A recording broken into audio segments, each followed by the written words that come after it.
Hi, I'm Nir Eyal, and this is the Near and Far podcast. This podcast is about business, behavior, and the brain. On this show, I do a few things. I read quick articles I've written about topics shaping your behavior. I interview authors of books I enjoy, and from time to time, I devote episodes to answering your questions. If you want to ask me a question, visit the podcast page on iTunes, go to ratings and reviews, and ask me a question by leaving a review. I promise to read it and possibly include your question in a future episode, so please, ask me anything. Now, enjoy the episode, and for more, you can always visit me at nearandfar.com. This podcast is brought to you by x.ai. You know, a lot of times when you listen to a podcast, the host will recommend a product because they're the sponsors, and that's as simple as that. Well, I want to tell you about a product that I actually use. I've used it for about a year and a half now. It's called x.ai. X.ai is an artificial intelligence virtual assistant that will schedule your meetings for you.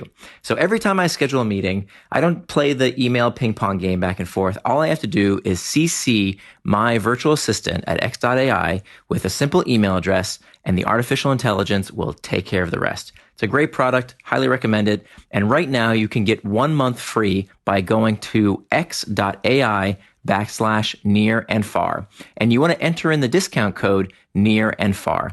Now remember, near is spelled like my first name, N-I-R. Check that out at x.ai/near and far. The latest tech trend, products to reduce distraction and boost willpower, by Nir Eyal. Read by Nir Eyal.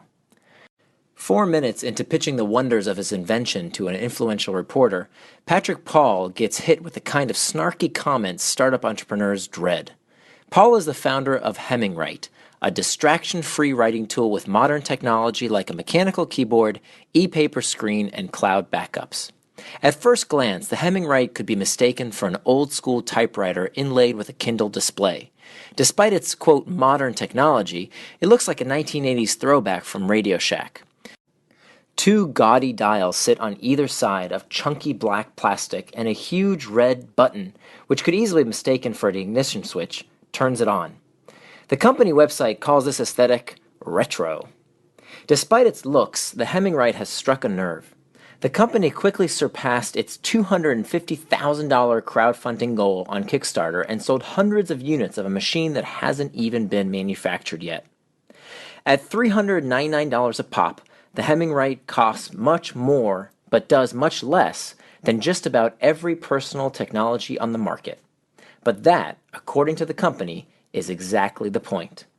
By design, the Hemingwrite has no web browsing, no social media functionality, and no apps. The device promises to, quote, set your thoughts free by reducing distraction, and is for people who find it difficult to focus amid all the pings, buzzes, and notifications that come with working on a PC. Paul tells a tech reporter, quote, with the Hemingwrite, we burn that bridge. There is no way to get on Facebook, Reddit, or Twitter. You can only write, end quote. Then comes the snark. The reporter quickly retorts, quote, right, unless you pull out your phone from your pocket. You could almost hear Homer Simpson saying, dope. Tech versus tech. Maybe the Hemingwrite isn't for everyone. However, it is an example of a new breed of products designed to help us regain control over digital distractions. To some, the idea of using a dumbed-down word processor is silly. Why buy an expensive box that does less than a PC?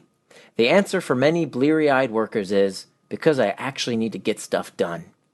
Jonathan Franzen, the man Time magazine calls the great American novelist, uses a distraction-free tool to write his masterful works, though his is homemade.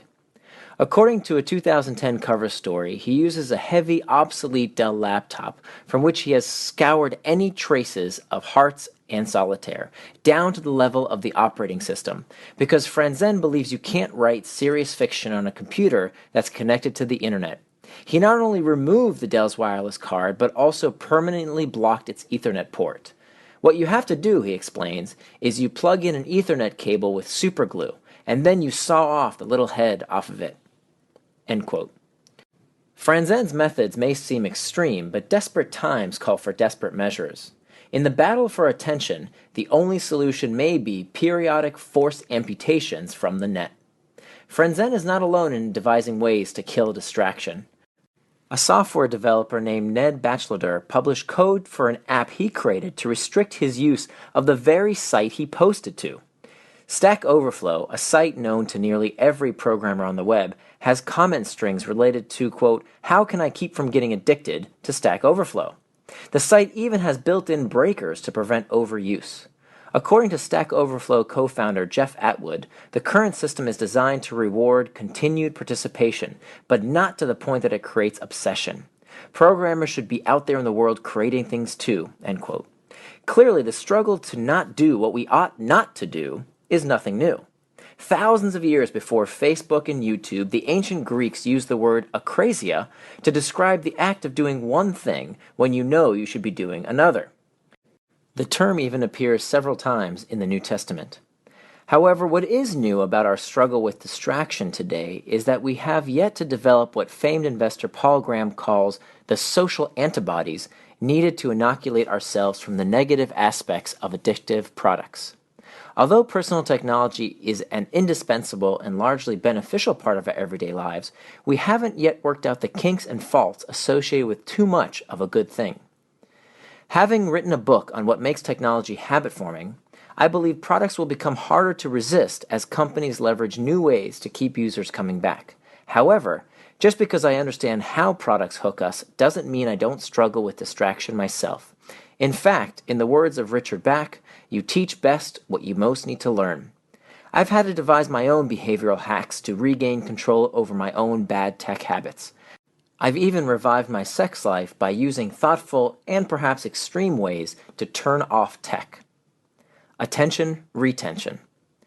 Given the growing need, technologies that help people stay focused so they can do things they really want to do could be a boon for entrepreneurs and investors. These technologies could be the social antibodies we've been waiting for.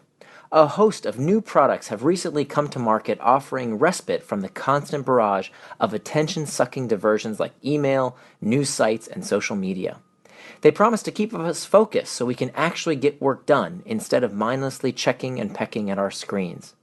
I'm eagerly awaiting these new technologies that seek to fix the flaws of old technologies. However, like any nascent trend, I anticipate there will be many failures before we see any big successes. The biggest problem with these technologies is that they don't exhibit many of the important traits found in products that change behavior for good. For one, they're not fun to use. Facebook, Twitter, Pinterest, and Instagram, among other habit-forming technologies, change users' daily routines by being inherently enjoyable. I worry many of these products attempting to keep us focused are things people feel they have to use instead of want to use. Pasting on cheesy game mechanics like points and badges won't solve the problem, but my guess is that products that can make focused work easier and more enjoyable will succeed. To be clear, my doubts aren't fatal flaws, just challenges I'm sure smart innovators will overcome.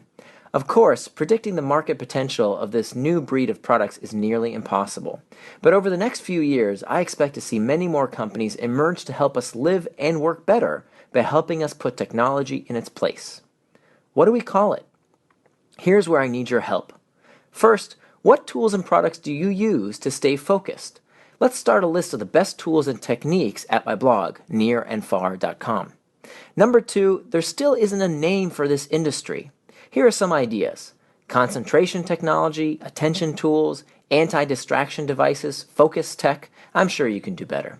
What do you think we should call it? Go to nearandfar.com and let me know what you think. What should we call this new breed of technologies intended to help keep us focused? Thanks for listening to this episode of the Near and Far podcast. You can always find more at my blog, nearandfar.com. And don't forget, if you have a question you'd like me to explore in a future episode, leave me your question in the form of a review for the podcast on iTunes.